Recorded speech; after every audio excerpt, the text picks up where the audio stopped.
भाई ये तो क्या बताएं, बड़ी आश्चर्य की बात है।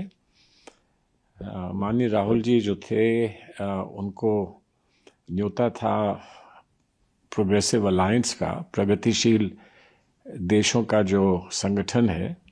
117, जैसे मैंने आपसे पहले भी कहा है, 117 देश हैं, उसमें 30 देश पार्टियां हैं और कम से कम 80-90 तो देश भी होंगे। 30 पार्टियां ऐसी हैं जो अभी सत्ता में है, पावर में है और प्रगतिशील हैं, लेफ्ट विंग हैं, लेफ्ट ऑफ सेंटर हैं। जैसे लेबर पार्टी है, लेबर पार्टी इसका एक बहुत प्रमुख हिस्सा है। जर्मनी की एसडीपी इसका बड़ा प्रमुख हिस्सा है और बहुत सारे देश हैं जिसके प्रतिनिधि वहाँ जाते हैं।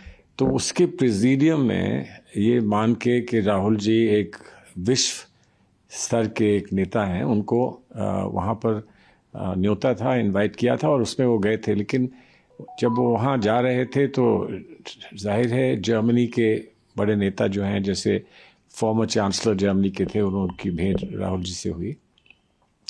इन लोगों पर ये लांछन लगाना और प्रश्न चिन्ह लगाना कि ये भारत का विरोध करते हैं या भारत के मित्र नहीं हैं, तो सरासर गलत होगा। और जब ये कहा जाएगा तो फिर आगे ये प्रश्न उठता है कि हम लोग फ्री ट्रेड एग्रीमेंट करें यूके से, हम फ्री ट्रेड एग्रीमेंट करें यूरोप से, जर्मनी से, तो क्या वो भारत के विरोध में हम करेंगे?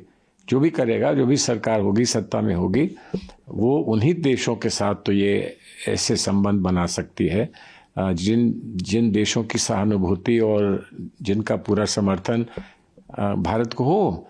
तो ये ऐसी बात उठाकर विश्व के सामने हम लोगों का, हमारे देश का, देश की जनता का, हमारी व्यवस्था का एक मजाक उड़ाना हुआ ना। बहुत अन्याय है हमारे देश के साथ जब ऐसा कहा जाता है। तो सर, आपको क्या लगता है, राहुल गांधी की इमेज को डेंट होता है या ओवरऑल, जैसा आपने खुद कहा कि एक देश का, भारत का दूसरे देश से संबंध होता है, तो क्या भारत के इमेज को भी विश्व पटल पे धक्का लगता है? भाई जरूर लगेगा, क्यों नहीं लगेगा। ये आरोप हम पर लगाते हैं कि हम उन लोगों के साथ बैठ रहे हैं या उनके साथ संपर्क कर रहे हैं जो भारत के प्रति जो है सहानुभूति नहीं रखते हैं। सरासर झूठ है, सरासर गलत है। लेकिन अगर इस चर्चा को यहाँ किया जाए और वो भी उन लोगों की ओर से किया जाए जिनका सत्तारूढ़ दल से अच्छा संबंध है या जो पार्लियामेंट में सत्तारूढ़ दल के साथ हैं, जब वो ऐसी बात कहेंगे तो उसका क्या प्रभाव पड़ेगा पूरे विश्व में। मैं तो ये समझता हूँ कि ये घोर अन्याय है हमारे देश के साथ। उनको प्रतिद्वंदिता में और उनको हमारे साथ उनको जो हमारी छवि पर वो प्रश्न उठाना चाहते हैं, तो वो ये तो सोचें कि वो किस संदर्भ में उठा रहे हैं, क्या बात कह रहे हैं और उससे भारत की छवि को क्या होगा, इसको तो सोचना चाहिए। वो कहीं कहें, चाहे देश के बाहर कहें या देश के अंदर कहें, कहीं भी कहें। आजकल तो मीडिया 2 मिनट में पूरे विश्व में बात को पहुंचा देता है। तो एक अत्यंत दुख का विषय है। दूसरा सवाल सर ये है कि CWC 2025 का ये अंतिम हफ्ता में हुआ और अंतिम था, अब 2026 आना है। कल से दिग्विजय सिंह साहब का एक बयान काफी स्पेस बनाया हुआ है खबरों की दुनिया में। उन्होंने एग्जैक्टली क्या कहा था कल? क्या उनके कहने का ये मतलब है कि आरएसएस से या बीजेपी से सीखने की जरूरत कांग्रेस को है, सुधार करने की जरूरत है संघ और बीजेपी जैसा? देखिए, शब्दावली किसकी क्या है और क्या संदर्भ है, इस पर ध्यान देने की आवश्यकता होती है। क्योंकि दिग्विजय सिंह के बारे में कोई दूर दूर तक ऐसा तो नहीं सोच सकता कि वो जो भी कहेंगे वो कांग्रेस पार्टी के हित में नहीं होगा या कांग्रेस पार्टी के जो विचारधारा है उससे कहीं हट कर वो बात करेंगे। वो एक स्तंभ हैं कांग्रेस पार्टी के, और अगर उन्होंने कोई विशेष भाषा का प्रयोग किया है तो समझना चाहिए कि उनका संदर्भ क्या था, उनका निशाना क्या था, वो करना क्या चाह रहे थे। कहना उनका ये है कि हमको जो कुछ भी करना है, जो भी हम कदम उठाएं, वो आज देश की मजबूती के लिए और कांग्रेस पार्टी की मजबूती के लिए हम उठाएं। यही संदेश था उनका। और ये संदेश अगर लोगों को नहीं समझ में आया है तो लोग क्या समझेंगे? कुछ भी नहीं समझ पाएंगे अगर इतना नहीं समझ सकते हैं। और हर एक का एक विचार होता है, हर एक प्रभावी एक अनुभवी नेता का एक विचार होता है कि हमको जो आज करना, जो चुनौतियां हमारे सामने है, वो हम कैसे करेंगे, इस रेस में, इस दौड़ में हम आगे कैसे पहुंचेंगे, हम अपनी पार्टी को फिर वहां तक कैसे पहुंचाएंगे जहां एक बार फिर परचम हमारे हाथ में आए। तो उस विचारधारा को आपके सामने प्रस्तुत करते हुए उनकी छवि और उनका जो राजनीतिक किरदार है उस पर प्रश्न लगाना तो मैं समझता हूं कि बहुत अनुचित है। ऐसा होना नहीं चाहिए, नहीं तो फिर डेमोक्रेसी में, लोकतंत्र में हम एक दूसरे से बात ही नहीं कभी कर पाएंगे। एक महत्वपूर्ण बात आपने कही कि जब हमें मौका मिले, कांग्रेस को सरकार में आने का मौका मिले तो हम वैसा ही परचम लहरा पाएं। तो क्या सरकार में आने के बाद कांग्रेस, जब भी जनता मौका देगी, कांग्रेस चाहेगी कि संघ और बीजेपी का जो ऑर्गेनाइजेशनल स्ट्रक्चर है और अंतिम लोगों तक जो पहुंचने की कोशिश रही है पिछले के दशकों में बीजेपी संघ की, वैसा कुछ कांग्रेस करेगी? महात्मा गांधी ने क्या कहा था? महात्मा गांधी का भी तो एक विचार था, और जिस विचार पर हम लोगों ने अपने को ढालने का हमेशा प्रयास किया है कि जो अंतिम पंक्ति में खड़ा हुआ कोई निर्बल व्यक्ति है, उसके आंसू पोंछना हमारा कर्तव्य बनता है। तो ऑर्गेनाइजेशन को और जो व्यवस्था है उसको डिस्क्राइब करने का, उसको बताने का, उसकी तस्वीर दिखाने का हर एक का अलग अलग तरीका होता है। महात्मा गांधी ने ऐसा कहा था। राहुल गांधी जी ने पैदल चलकर ये दिखाया कि किस तरह से आम जनता की बात की और उनकी आम भावना को प्रस्तुत कैसे किया जाता है, कैसे समझा जाता है, उन्होंने ये दिखाया और उसका एक बहुत बड़ा प्रभाव पड़ा डेमोक्रेसी में। उसका एक बहुत महत्वपूर्ण रोल रहा है और कांग्रेस को उसने मजबूत किया है। ये इसमें कहीं दो राय नहीं है।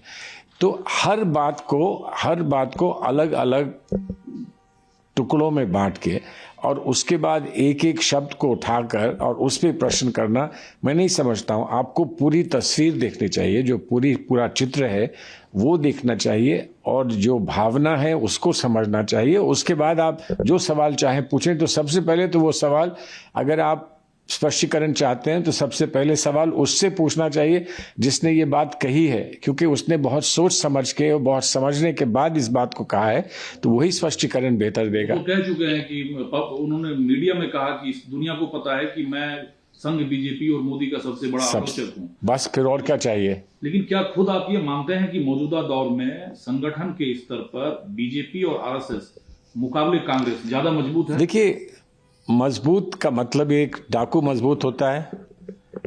तो आप ये कहो कि अपने बच्चे से कहो कि तुम भी तुम्हें डाकू बनो। आपको वो पिक्चर याद है ना, शोले पिक्चर याद है, जो वो ये कहता था कि दूर दूर तक, कोसों तक दूर तक कभी कोई बच्चा रोता है तो माँ कहती है चुप हो जा बच्चे, नहीं तो गब्बर आ जाएगा। तो क्या आप ऐसा समाज बनाना चाहते हैं कि गब्बर से डर डर के आप बच्चों को रोने का भी की आज्ञा नहीं देंगे? ऐसा समाज बनाना चाहते हैं? तो कौन कितना मजबूत है, क्या परिस्थितियों में वो मजबूत है, वो अलग बात है। लेकिन आप अपने आप को कैसे मजबूत करना चाहते हैं? हम वैसे नहीं मजबूत करना चाहते अपने आप को जैसे कि आरएसएस मजबूत है। हम तो आरएसएस का विरोध करते हैं, दिग्विजय सिंह आरएसएस का विरोध करते हैं, माननीय राहुल गांधी आरएसएस का विरोध करते हैं। और आरएसएस की जगह पर हम चाहेंगे कि एक ऐसा समाज बनाएं और एक ऐसा संगठन बनाएं जिसमें वो त्रुटियां ना हो जो हम समझते हैं आरएसएस में है। तो संघ और बीजेपी ये तो फिर माने कि गब्बर सिंह जैसा किरदार है, इसमें डर और खौफ है। भाई, हम तो मानते हैं ना डर और खौफ है। और इसके जवाब में राहुल गांधी ने क्या कहा है? डरो मत, हम नहीं डरेंगे। जो दबाव डालने की कोशिश करता है और जो कोशिश ये करता है कि वो आपको कैप्चर कर ले, जिस तरह से इंस्टीट्यूशंस को कैप्चर करने का प्रयास किया जा रहा है, उसका एक ही जवाब है और वो जवाब ये है कि हम अंतिम सांस तक लड़ते रहेंगे और हम डरेंगे नहीं, हम लड़ते रहेंगे। और ये प्रेरणा हमको हमारे नेता राहुल गांधी जी ने दी है। तो आपके पार्टी के I think 4th time member of parliament है मनिक्कम टैगोर, जो तमिलनाडु से आते हैं। उन्होंने अपनी बात रखते हुए कहा कि क्या संघ और बीजेपी, संघ जो है वो जस्ट लाइक अलकायदा है, मतलब एक टेरर गुट जो है अलकायदा, उनसे उन्होंने कंपेयर किया संघ को। क्या आप मानते हैं कि सिमिलर है अलकायदा और संघ? देखिए, अलग है? हर देश की और हर समाज की अपनी परिस्थितियां होती हैं। तो हम किसी और को बोरो करके कहें कि हम वैसे हैं, हम ऐसे हैं, क्यों हम ऐसा करें? हम जहां हैं और वहां हैं तो हम क्या करते हैं, कैसे करते हैं? संघ के लोग ये कहते हैं कि हम राजनीतिक नहीं हैं, हम एक सोशल ऑर्गेनाइजेशन है। सोशल ऑर्गेनाइजेशन क्या होती है इसका कुछ हमको भी अंदाजा है, और वो अगर सोशल ऑर्गेनाइजेशन है तो वो क्यों अपना प्रभाव व्यवस्था पे ऐसे डालने की कोशिश करते हैं कि दूसरे लोग डेमोक्रेसी में अपना काम कर ही ना पाए। एक सवाल है, हमारा सवाल है, हम गलत हो सकते हैं, लेकिन हमारा ये सवाल है और हमारा ये संकल्प है कि इस धोखे को, जो धोखा वो भारत की जनता को दे रहे हैं, जो पैगाम वो भारत की जनता को और जो संदेश भारत की जनता को दे रहे हैं, हम उसको खत्म कर सकें, हम उसका जवाब दे सकें और उसके लिए एक विकल्प तैयार कर सकें कि जो हमारा जवाब है और जो हमारी सोच है और जो हमारा संदेश है वो उनसे कहीं बेहतर है। सर, क्योंकि आप लोग हाईली इंटेलेक्चुअल हैं, आप हो गए, दिग्विजय सिंह साहब हो गए, शशि थरूर साहब हो गए, राजीव शुक्ला साहब, एक सिमिलर बात सुबह से आ रही है कि संगठन में सुधार की जरूरत तो है, कांग्रेस में स्ट्रेंथन की जरूरत तो है, मजबूती की जरूरत तो है, तो इसकी जरूरत है ना फिर संगठन में? इतने सीनियर नेता हर कोई कह रहे हैं कि कांग्रेस मजबूत नहीं है, सुधार की जरूरत। देखिए हम ये कह दें कि हम मजबूत हैं, आज हम घर बैठ जाएं तो क्या होगा? हम नहीं हैं मजबूत ना। आज हम क्या थे और आज हम क्या हैं। हमको फिर से एक पहाड़ की चोटी पर पहुंचना है, और आज हम ये कह दें कि नहीं, कोई भी परामर्श की हमको आवश्यकता नहीं, कोई भी परिश्रम की हमको आवश्यकता नहीं, हम जहां हैं वहीं हम अच्छे हैं, तो फिर हम पहाड़ की चोटी पर कैसे पहुंचेंगे? हर एक बताएगा कि आप पहाड़ की चोटी पर चढ़ना चाहते हैं तो आपको ये कदम लेना होगा, आपको ऐसी मेहनत करनी होगी। हर एक बताएगा, जिसको जो अनुभव है वो उसको उस अनुभव के प्रकाश में और रोशनी में वो बताएगा। तो कोई ऐसा बताए तो आप उसको आलोचना क्यों मान लें? संगठन की आलोचना मान लें, पार्टी की आलोचना मान लें, ये सरासर गलत है। लेकिन बहुत सारी बातें होती हैं जो हम लोग अंदर बैठकर कमरे में अपने साथियों के साथ मिल बैठकर करते हैं। बहुत सारी बातें हैं जो हम आपके सामने रखते हैं। हर चीज़ को हम आपके सामने नहीं रखते और हर बात को हम आपके सामने नहीं करते, ना हमको करनी चाहिए। एक सवाल सर बहुत महत्वपूर्ण है, चूंकि आप यूपीए सरकार में मंत्री थे, सोनिया जी के आप करीबी हैं। पूर्व सेना प्रमुख जनरल जे सिंह ने दावा किया है कि सोनिया गांधी ने सियाचिन और ग्लेशियर पाकिस्तान को देने की योजना बनाई थी। देखिए, ये तो कल्पना है कि हम ये योजना बनाई थी। योजना कहाँ बनती है, उसका कोई दस्तावेज है, कोई कागज है, कोई क्यों दे देगा? देखिए, आप मुझे ये बताइए कि समय समय पर सरकार में कोई भी रहा हो और कोई भी जिन परिस्थितियों में सरकार होती है, तो समय समय पर भारतीय जनता पार्टी की सरकार रहते हुए भी प्रयास ये हुआ कि हम पाकिस्तान से किसी तरह से एक रास्ता निकाल लें, ताकि जो हमारे और उनके जो संबंध हैं वो उनमें हम सुधार ला सकें। अटल जी जब पाकिस्तान गए थे तो किस लिए गए थे? उनसे लड़ने तो नहीं गए थे ना, उनसे संबंध सुधारने के लिए वो गए थे। जब अटल जी पाकिस्तान गए थे, हमारे प्रधानमंत्री तो कभी पाकिस्तान नहीं गए। मनमोहन सिंह जी तो पैदा हुए थे उस धरती पे जो आज पाकिस्तान कहलाता है, लेकिन वो नहीं गए। इसलिए नहीं गए कि वो समझते थे कि अभी समय जो है वो सही नहीं है ये संबंध सुधारने के लिए।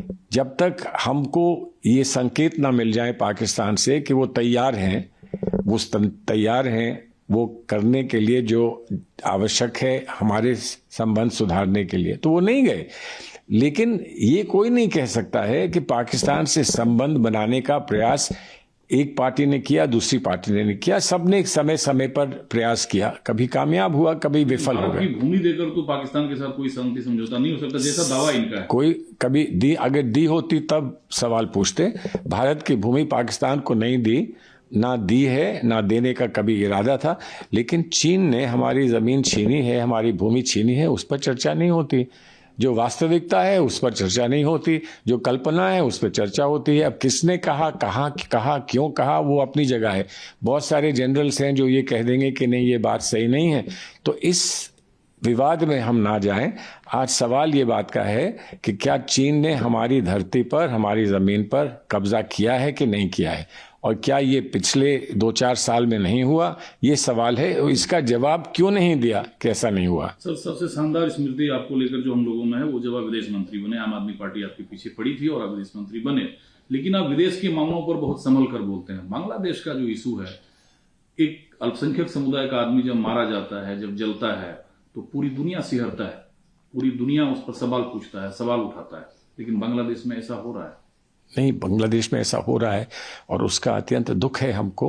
हम क्या कर सकते हैं? हम तो अपनी सरकार से सवाल पूछ सकते हैं कि आप कुछ कर रहे हैं कि नहीं कर रहे हैं, बताइए। कुछ कर रहे हैं तो हमको बताइए। सहानुभूति तो इस मामले में किसी को हो नहीं सकती ना सरकार को हो सकती है, ना हमको हो सकती है। मैं ये कह रहा हूं, स्पष्ट कह रहा हूं कि सरकार को भी इस मामले में सहानुभूति नहीं हो सकती कि जो हो रहा है वो सही हो रहा है, गलत हो रहा है, वो गलत हो रहा है। लेकिन वहां जो हो रहा है, वहां के हालात को सामने रखकर जो लोग कर रहे हैं वो गलत कर रहे हैं। अब इसमें हम क्या कर सकते हैं, कैसा हस्तक्षेप कर सकते हैं, ये बड़ा सवाल है। ये सरकार को ये निर्णय लेना होगा।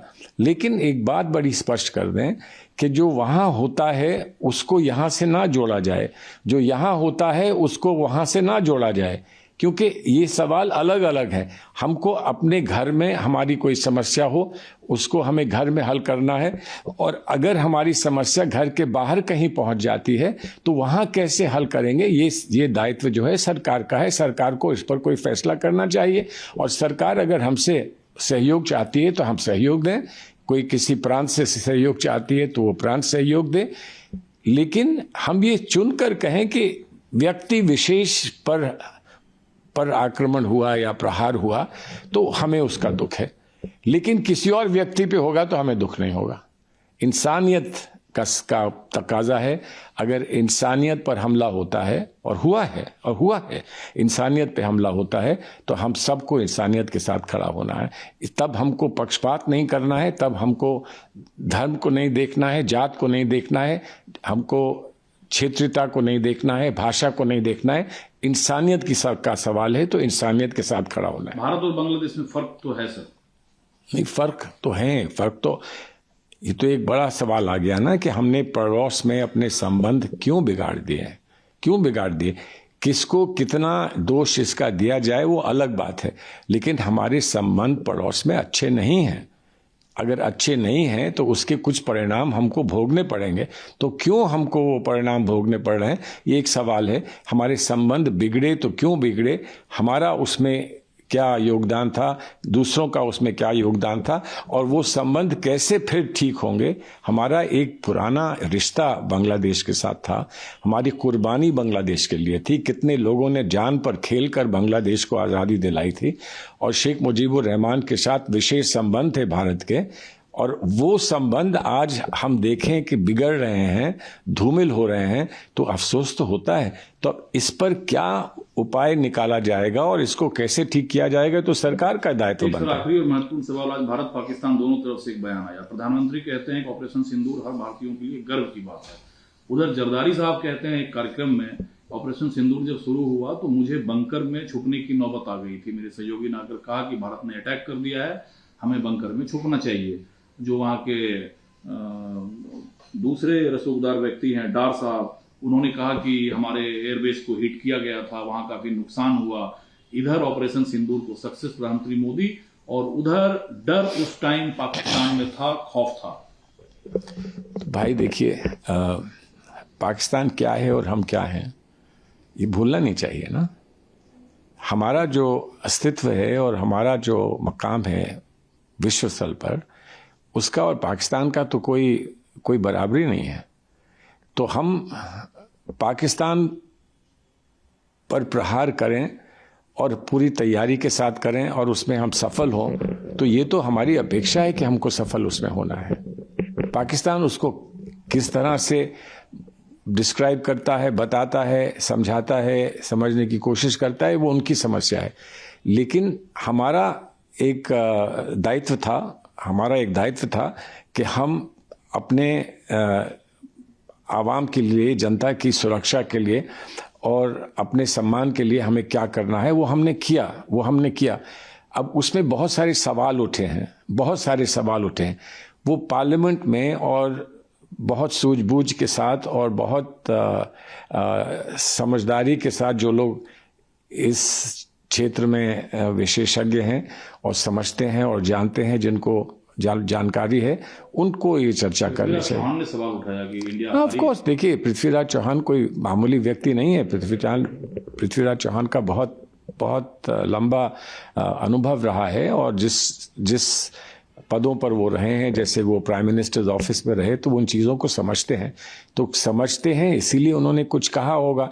लेकिन अब ये आगे बढ़ाने के लिए और इस पे और चर्चा करने के लिए तो उन्हीं से बात करनी होगी ना। सर, लेकिन एक सवाल आपने किया, शोले भारत की फिल्म है और गब्बर सिंह भारत का किरदार है, आपने कहा अलकायदा से तो हम कंपेयर नहीं करेंगे।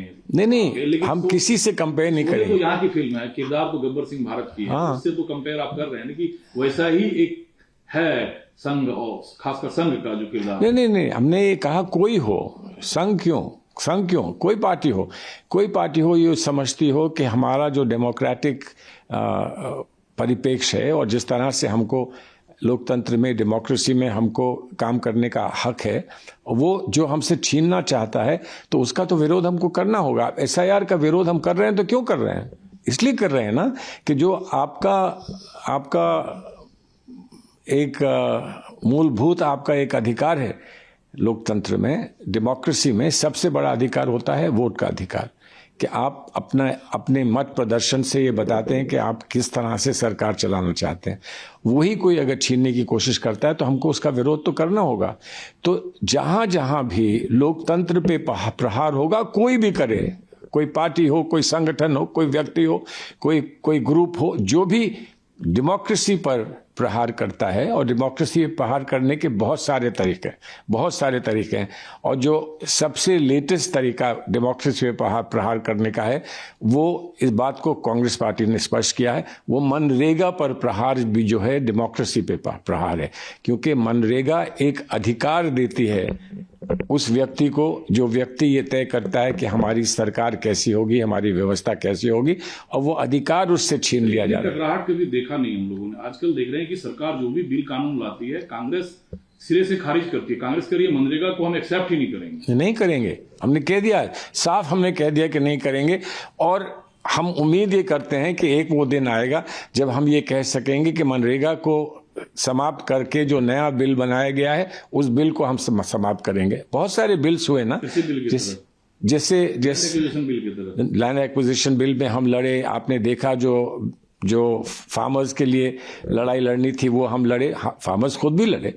वहाँ जितने पंजाब से, हरियाणा से निकलकर और महीनों आकर बैठ के सड़कों पर बैठ के लोगों ने संघर्ष किया, वो उन्होंने किया, इसको हम स्वीकार करते हैं। लेकिन उसी तरह से मनरेगा हो, जो कुछ भी हो, वो सारी चीजें जो ये गलत कर रहे हैं, हमारी सरकार आएगी तो इन सबको हमें हटाना पड़ेगा, इनको तुरंत हमको ठीक करना पड़ेगा, और जो लोगों को हमसे अपेक्षाएं हैं, जो हमसे उम्मीदें हैं, उन पर हम खरे उतरेंगे, ऐसा हमारा वायदा है।